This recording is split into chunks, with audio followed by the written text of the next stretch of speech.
Today, I would like to invite you to join me on a journey to understand what is up with Leica cameras.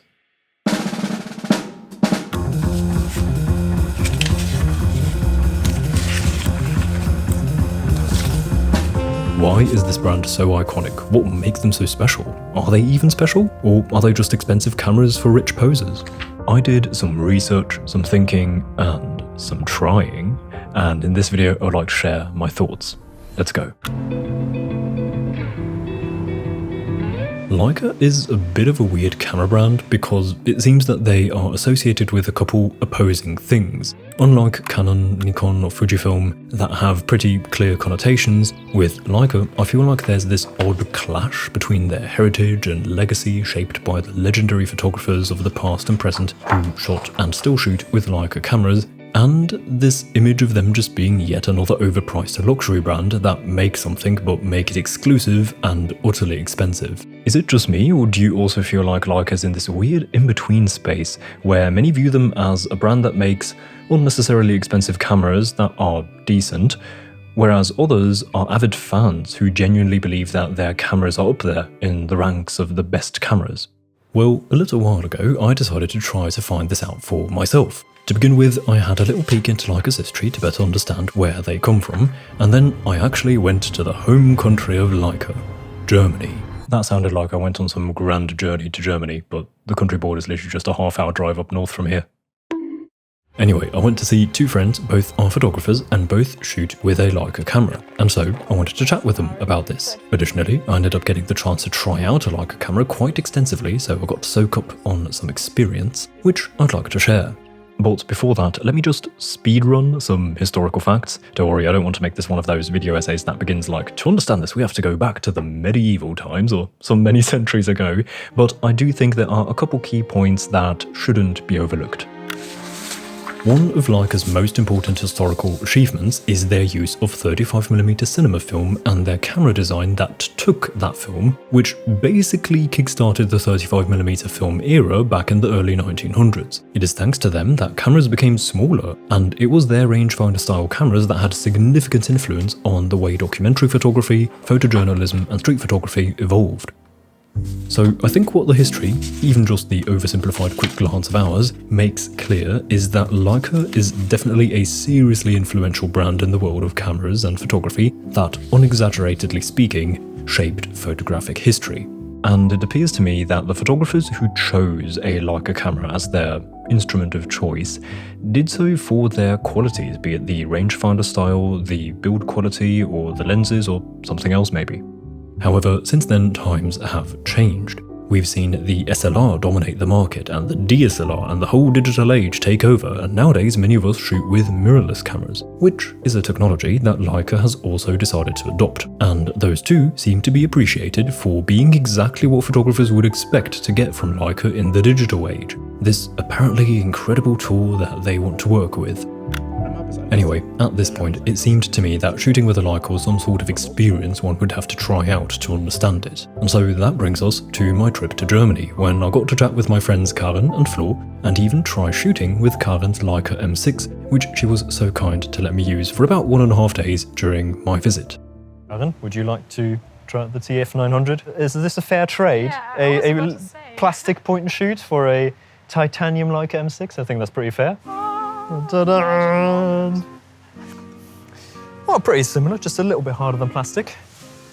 So, first impressions. The Pentax, you know, it is what it is. It's like 40 years old. It's getting a little rusty and dusty here. This is so sleek, it's so clean. I want to hear the first shot. What shot speed do we have? I think 125 probably sounds better. Oh. Guys, I got him. He's down. Oh. I got him. And so we swapped our cameras and I was on to shooting some film with Karen's Leica M6. At first, the experience was rather typical, as most experiences usually are when using a new camera.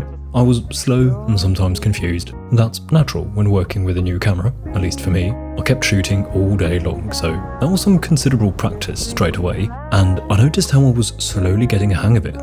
In case you, like me, are more used to shooting with an SLR, here's a quick breakdown of the main differences. The viewfinder is not directly through the lens, it's a rangefinder, so a separate window, and in the middle there's a little box of sorts, which has two images which you need to align to set focus. I think this is the most common feature that SLR people like me need to get used to at the beginning. Oh, and by the way, I don't want to make it sound like Leica was the only brand that made rangefinder style cameras. I think Canon also had a pretty successful rangefinder style camera, and I'm sure there are other brands too. Rangefinder cameras are a camera category, not a Leica only thing. Another interesting difference that I quickly noticed is the way you shift focus on the lens. The amount I had to turn the focus ring is much less than what I'm used to, and also instead of using a finger and a thumb to do it, the camera has a focus tab for the index finger so that I can focus with this simple small movement. So this is a trade-off in a sense. With an SLR, I personally feel like I can more precisely adjust the exact point of focus, whereas this Leica system feels more optimized for speed and ease of use. However, Karen, who knows both worlds, said that she personally doesn't really feel much of a difference when it comes to the level of precision. It just takes some getting used to. One random difference I noticed was the quiet shutter, which made my Pentax sound like some earth-shattering slam of a mirror that made the whole camera shake. The Leica's shutter felt more controlled in a sense, and the quiet nature of it actually helped me be more inconspicuous, unlike the Pentax shutter that is so loud it can sometimes draw some unwanted attention to me, but it does feel good.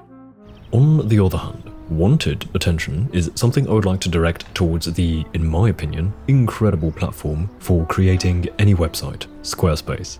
I myself have been using Squarespace for over 5 years at this point, and it's perfect for people like me who are creatives but not web developers. They're an all-in-one platform, so with your subscription you can make a website, host your content, register your own domain name, sell products, track analytics, and much more.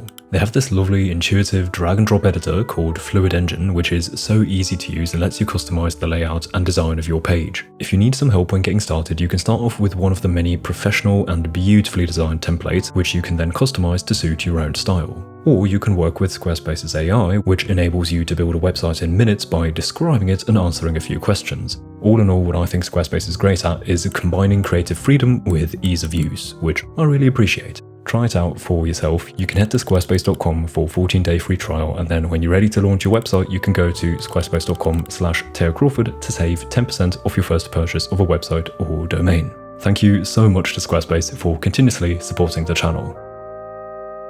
The more I shot with this setup, the more I came to understand what makes the system uniquely special. The combination of viewfinder, the focusing system, the focus tab on the lens, the quieter shutter was making a lot of sense while out and about shooting. I was especially coming to adore the focus tab on the lens, which lets me focus quickly with just my index finger. But the most noticeable difference was actually a surprising one, which I only realized at the very end. So we'll get to that later. Before that, I'd like to share some of Karen's and Floor's thoughts. Both conversations I had with them were simply an inquisitive chat in which I mainly just asked one question after another to better understand both Karen's and Floor's perspective and why they chose to shoot with their camera. In Karen's case, the introduction to the brand was simply made by the photographers she looked up to, who happened to be photographers who chose to shoot with a Leica. First, I fell in love with the medium of film rather than a genre within photography. But when I was starting to shoot more film, I realized that street photography is something I'm interested in. So when I discovered that this thing that I like to do, to shoot, strangers on the street and the environment, that this has a name, that the term for it is street photography, I tried to research everything I could find about street photography, and I just stumbled upon this pattern that many photographers that I look up to in this genre do use this camera, so I, of course, thought to myself, why is that the case? I then asked her what, in general, she appreciates about the camera. Just the sheer tactile quality of holding the camera in your hand. I think you also mentioned that it feels so like, what did you say? Ein präzises deutsches Instrument, right? A precise German instrument. This is what it feels like when you have it in your hand. You just feel that there's like a lot of craftsmanship that went into it and like a lot of well thought out ideas behind the design. At first I was like overwhelmed. I was like, okay, so this is like the magic everybody's talking about. This feels so unfamiliar. I do feel right at home with my SLR. So at first I was a bit skeptical and I really needed some time to warm up. But pretty quickly, after just a couple of days, I realized that There's like so many advantages to the system, not having to think about the big focus throw, but just being very fast, very efficient, having the possibility to build up muscle memory. So from this initial, oh my God, what is this? I don't know what I'm doing here. It very quickly became this, oh, this is actually so much easier. It's less thinking, more just like intuition. Why I think it's worth it is number one, because it's the most high quality piece of equipment I ever owned when it comes to the sheer tactile quality and how much joy it brings me to operate this camera. So there are a couple points here that I would like to comment on and add my mustard to, as the Germans would say. But before that, I would like to show you a little bit of my conversation with Flo, who overall had a rather similar thing to say. I think the overall thing combines to one specific thing, and this is that I'm drawn to use the camera. I'm drawn to pick it up. I'm drawn to use it for something which the camera is good at, taking photographs. And when I'm using that camera, I have so much fun. We're shooting with a basically 30, 40-year-old camera, if it's a Leica M6, for example, which is already developed. It's ready. There's no new iteration. We're shooting with a final product. So essentially, both of them agree on one core thing, which is that in their experience, not that they've tried all the cameras in existence, but I know they've tried a fair share, their camera, to them, appears to be the most complete product that leaves basically nothing else to wish for.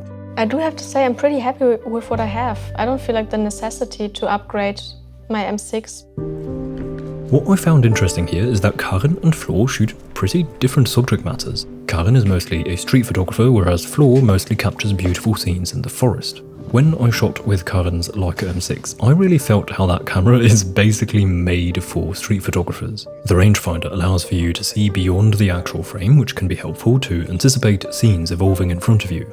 More impactful for me, however, was the focusing system, which with a little practice worked so well for me, and I could really tell how with more and more practice, I could become so fast with that system, faster than I imagine I could ever become with my SLR cameras. So that is one of the main points that made me understand more deeply why in the genre of street photography, Leica tends to be one of the most popular camera brands. But Flo doesn't really need that, right?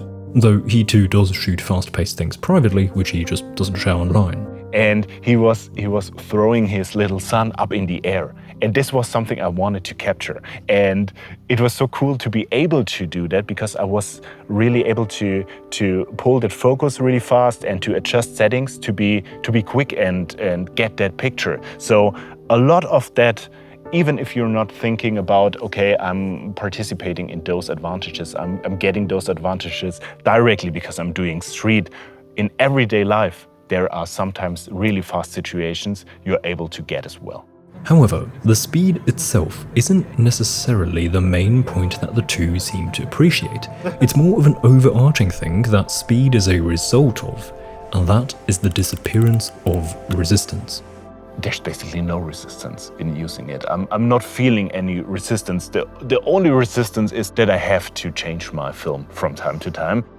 This makes this camera the least obtrusive to how I function in my photography. It helps me to build muscle memory. I do not have to look at the camera to actually adjust any settings.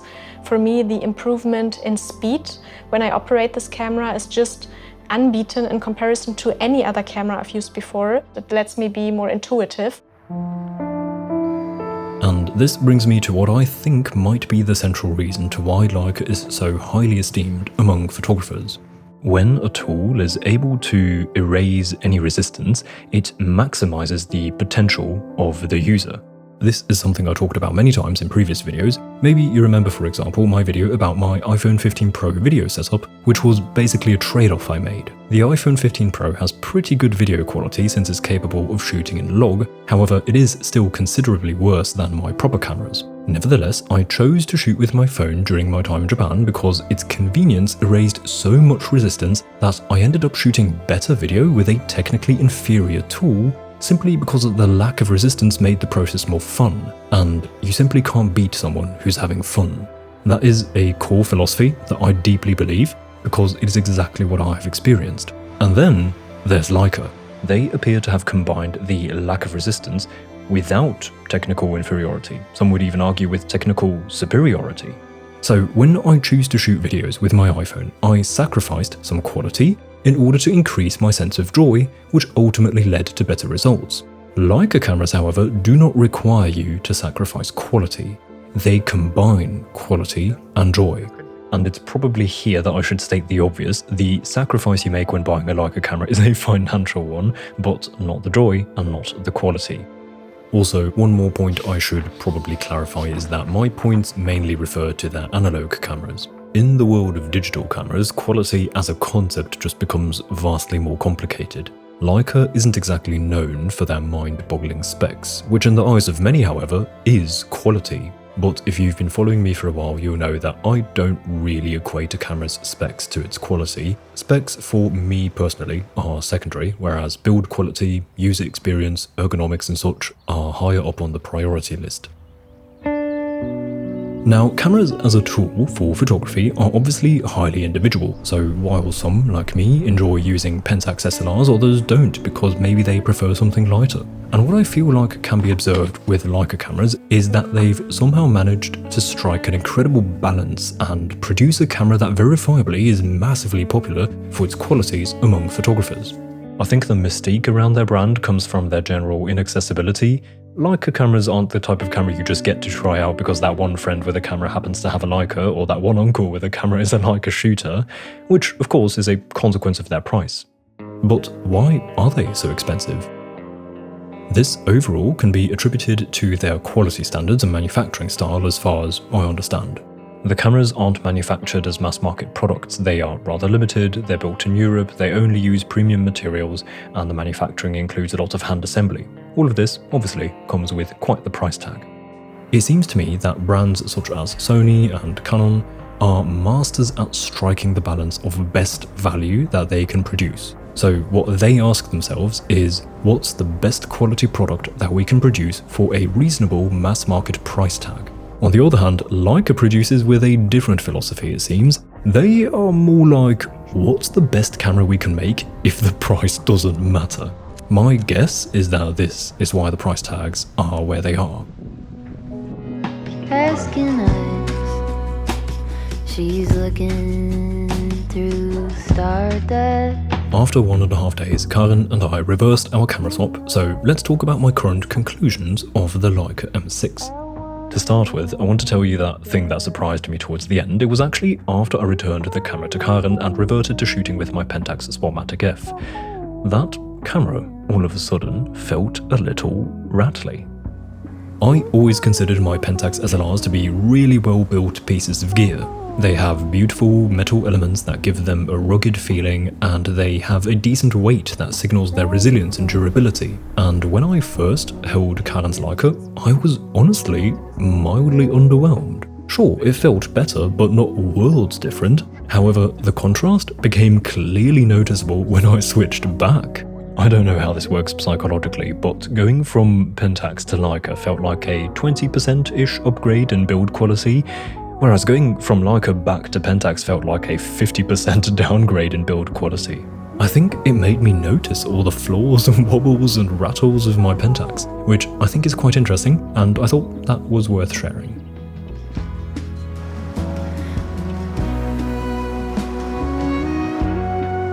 So to come to a conclusion, let's get back to the central question of this video.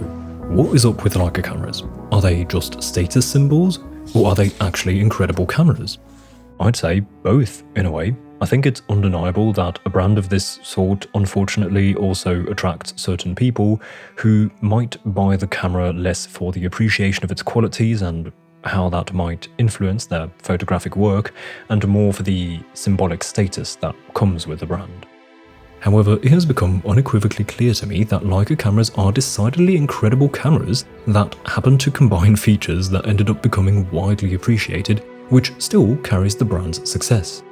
In my opinion, fun and the joy in the process of photography are the #1 factors which will have good photography as an inevitable consequence. And as far as I could experience, Leica makes cameras built to maximize fun. Obviously, what makes a camera fun is very subjective, but for what I appreciate in a camera, I think they nailed it. and apparently I'm not the only one. And that wraps up the video for today. I hope you enjoyed it. There's one more thing I want to talk about actually, but it's not really part of this video. It's just a little related story that I'd like to share in case you're interested. Right, little ending story time. I really hope this didn't sound too much like a Leica advertising. This was in no way sponsored by Leica, but I feel like towards the end I maybe praised their cameras too much in the script, but I think I had decent arguments for everything I said, so I suppose it made sense. But the story I wanted to end this video on is actually a story that happened right around the Germany trip. It was literally just days before I headed out to the Germany trip when I met Karen and Flo and even visited Leica's HQ in Wetzlar, that I got a DM in my Instagram from none other than Leica camera, which I thought was really odd, a strange coincidence because I was thinking about them all the time at that time because I was already thinking about this video and thinking, okay, what questions should I ask Karen and Flo? And they asked me if I would like to do a little project with them, and I didn't know what the details were, but we had some pre-production calls and stuff like that, and I thought it was funny because in the DM I literally wrote to them, oh yeah, sure, by the way, I'm coming to visit you in like 1 week's time, which I did then. I didn't meet the two people that I spoke with, but I just went to see the gallery. They weren't there at that time. But the story that this evolves to is the fact that they like to produce these stories, these Leica stories, or whatever you want to call it, and they wanted to make something around the Oktoberfest in Germany, because that's something, just a topic that is very present in Germany that they actually never covered before, and so they asked if I would like to go to the Oktoberfest with a little video crew of theirs and shoot for them with a Leica Q3 that they'd give me for the day. And of course, I couldn't say no to that. So some of you will know this already because it's been all over their Instagram and my Instagram. But I thought in case you are not on Instagram, it could be something interesting for you to see. Not on Instagram. I'm not trying to force you over to the Instagram. If you are a YouTube native, I'm happy to keep you here. They, of course, also have a YouTube channel, and you can check out a video that they posted on the YouTube channel with Leica camera. And there's this video of me at Oktoberfest, and it was a great time. And also, it was just crazy.